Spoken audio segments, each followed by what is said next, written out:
Most people who talk about Batman often say that him being godlike in his battles with prep time is bad writing, and I find that logic to be completely close-minded of what the character is capable of. Yes, Batman is a mere mortal like us who goes through challenges in his life, but his intellect is a key component of what makes him a superhero in a world of super-powered beings like the Man of Steel. Besides, a DC universe where Batman is only human and nothing special is a pretty boring concept. Not to mention it is also the one thing that would make him out to be the most useless and unlikable member of the Justice League like Green Arrow. Which is why I find it to be absolutely laughable how people just passively say that is a flawed concept to portray Batman as a god when in reality it has always been the opposite. Also, Batman not having prep time on his side while he's fighting not only leads to him being a pointless member of the Justice League, but it would also lead to him being portrayed as the one thing James Gunn apparently deems acceptable. And that's a laughing stock. Call me crazy, but I'm pretty sure most of, if not all of, Batman's villains along with his allies wouldn't really take him seriously being that way. A Batman without prep time is essentially 1960s Batman all over again. And I'm all for the blue and gray suit. As I've said before, I actually wouldn't mind seeing that version of the character be shown on screen more often. But the one thing I never want for Batman is to see him be a joke on screen. That's the one area where I draw the line with the character. I don't want that for him.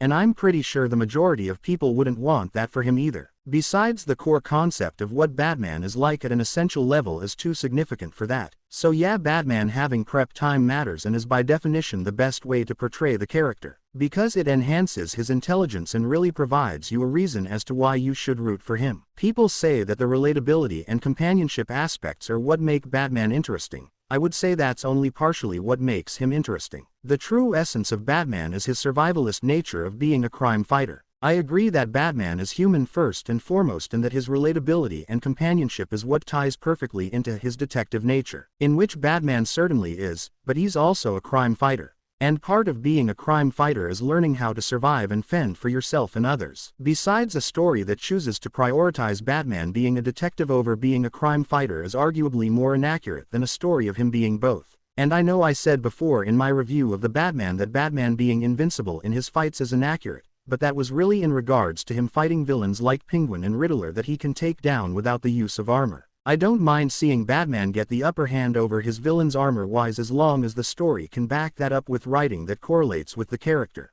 To me, the best Batman stories are the ones that choose to portray both the detective and crime-fighting side of Batman really well. It is possible to present a Batman as both observant and invincible in a good story if the writing ties perfectly into the character's roots. Batman is essentially DC's John Wick, where like Mr. Wick he is a man of focus. And the crazy thing about all this is that we literally had that in the Snyderverse. Ben Affleck's take on Batman is so phenomenal that it's not even funny. The guy is the perfect cross between detective and Dark Knight. I think Ben's an amazing Batman. I mean, look, there's a version where, I always talk about this, but could we do Dark Knight Returns? But with my original cast, that's a thing that could be cool. Because look, I'm a huge Dark Knight Returns fan, you know that.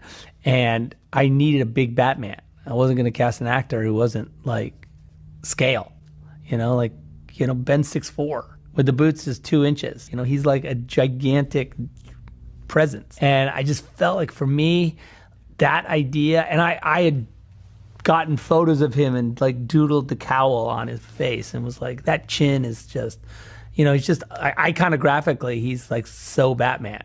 He's to me, he's the most iconographic Batman of all the movie Batmans. And that's what I was going for. That's what I wanted. I wanted the most Batman-y Batman I could find. It's a shame that his take on said character was so short-lived and shot down by WB and the vocal minority. Because I truly believe that Affleck's Batman really could have been great if WB was never involved in the creative process of movies like Batman v Superman and Suicide Squad, where we really could have seen Batman at his fullest. Because it was said that BVS was supposed to be a sequel to Man of Steel introducing us to Batfleck, and it was also said that Batfleck was supposed to get his own film right after BVS and Suicide Squad, explaining his side of the story throughout the entire saga. Affleck's Batman was essentially the idea of a hardened detective. A human being pushed beyond his limits to serve a better tomorrow in a world of uncertainty. And I think that's a really interesting story worth telling in a series of movies. Because I have always looked at Batman as being the ultimate man. As being the modern mythological hero compared to Superman and Wonder Woman.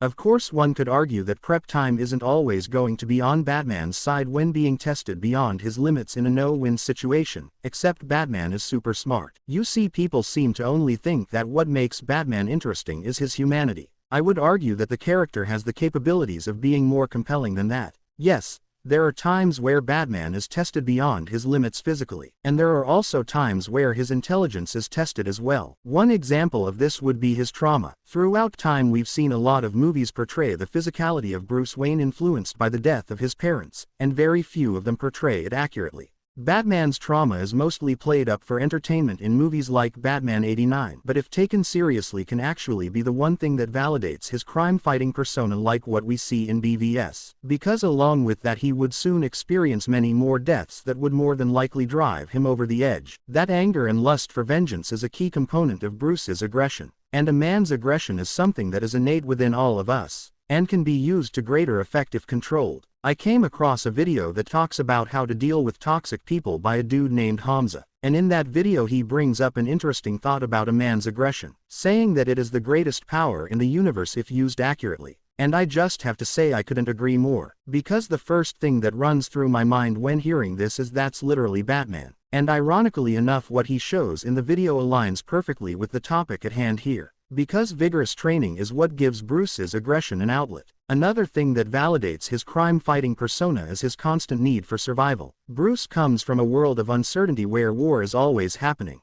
and in times of war you need to be on guard and ready to strike, otherwise you are going to die. So Batman being invincible in combat is not only valuable because of his no-kill rule that he lives by, but it's also valuable because of his upbringing and how he was brought about as a character in DC. You see, Batman in his early years of crime fighting was rough to the point where he became killer himself, but over time he had trained himself in numerous ways to control his aggression. This is also why Batman having prep time matters, because everybody wants to take him down. And as a powerless god you need to prep yourself for the unknown, which is what I think really makes Batman relatable. I mean, that's the reason I like the character so much, because Batman being godlike in his battles lets me know that God isn't really one person, he's everybody. While Superman may be considered a god at best because of his powers and what he represents, Batman is the embodiment of God stored within us. I'm not really a passionate believer of God, but one day I talked to a friend of mine who is a hardcore passionate believer of God, and he told me that everyone always makes wild assumptions about God, saying that he's a black man, that he's a white man, and that he's a man. He then looked at me and asked, "Who do you think God is?" I told him I don't know, and he told me that he's all of us, that his wisdom is in all of us, that God's wisdom is what allows us to think on our feet and do great things. Sure, we may not be able to fly, shoot lasers out of our eyes, and move as fast as a speeding bullet, but we can do great things in our own right. Which is why I find it laughable how some people try to frame Batman's prowess as him being DC's Iron Man. The only way he could really be categorized as DC's Iron Man is if he were to be constantly wearing a roboticized mech suit in every fight. And Batman isn't that reliant on technology, he's more strategic than that. Not to mention he does scientific studies of his opponents left and right. So this idea that Batman is only human is just dumb. Sure, Batman may not be as scientific as guys like Spider-Man and Iron Man in terms of innovation and engineering, but he is a scientific genius. And I think the reason why a lot of people often say he's boring whenever he is brought up in conversation with Spider-Man and Iron Man is because most adaptations have chosen to portray Batman as being more of a crybaby wimp than a cool character like Batfleck. And strictly speaking, I've always found not being able to take care of yourself in a physical fight is a flaw in Batman as a whole. The biggest example of this is in the original Justice League animated series. Batman may not have the ability to overcome things like Superman, but what makes him super isn't his physical strength, it's his mind. If Batman is able to use his tactical brilliance to solve clues, why can't he do the same for combat? Batman may be human first and foremost, but even as a human being you can always come up with ways to survive in times of uncertainty. And I think Batman being portrayed as an unstoppable god is a key component of what makes him interesting. Of course, it's easy to like Superman. As a matter of fact, it's too easy, to the point of being artificial like McDonald's. But Batman is the ultimate underdog. So yes, Batman being a detective who struggles is great and makes for a nice compelling story, but him being a man of focus, commitment, and sheer will is what makes a much better story. Because that shows us that God doesn't really have to be a Kryptonian, an Amazonian, a masculine half-breed fish, a Martian, a robot, or a speedster. He can also be human. That is what I love about Batman, is that he is the underdog of the Justice League. He is the hero that inspires us to be brave and bold. He's also the backbone of the Justice League as well, letting every leaguer know that while they may be strong and powerful, they can't always solve their problems without a detective. But it's important to note that Batman is also superhuman. I mean this as a guy that traveled all across the world to learn a plethora of different martial arts and the ways of the supernatural. Why the hell would he not utilize all of that? And that is something I feel is often misunderstood about Batman, is that most people seem to just think that he is completely powerless. He's not just a man in a suit, he's a god. He may not be a powerful one like Superman, but he is a god in his own right. One that we all can aspire to be, and it's because of his intelligence for survival. The godlike persona is a part of Batman's identity as much as his detective persona, rather people want to admit that or not. Does this mean you can't tell good stories with a Batman that's not godlike? Of course you can. I mean we literally got that with Matt Reeves's The Batman. Not particularly a good Batman story, but it is a good movie. My point is that Batman is more capable of being a god in his own right than one would think. Like just because Batman was never blessed with superpowers doesn't really make him powerless. It just makes him a relatable god like Spider-Man. The only difference is that his superpower is his intelligence and of course his wealth. But yeah, action-wise, Batman is more interesting than people think. And if a director wants to make a Batman movie like Knives Out, well that's all good and fine. But my question to that would be why would you want to?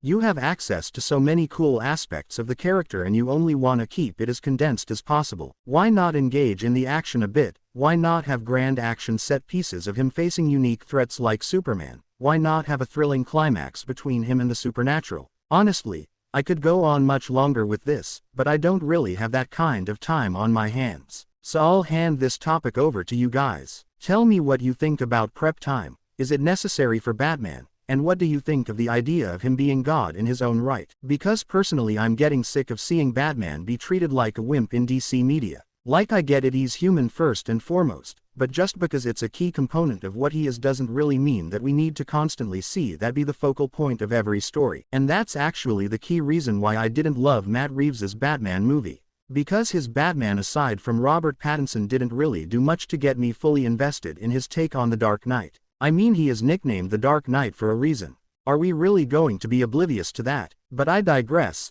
Anyway, stay righteous everyone. And I'll talk to you later.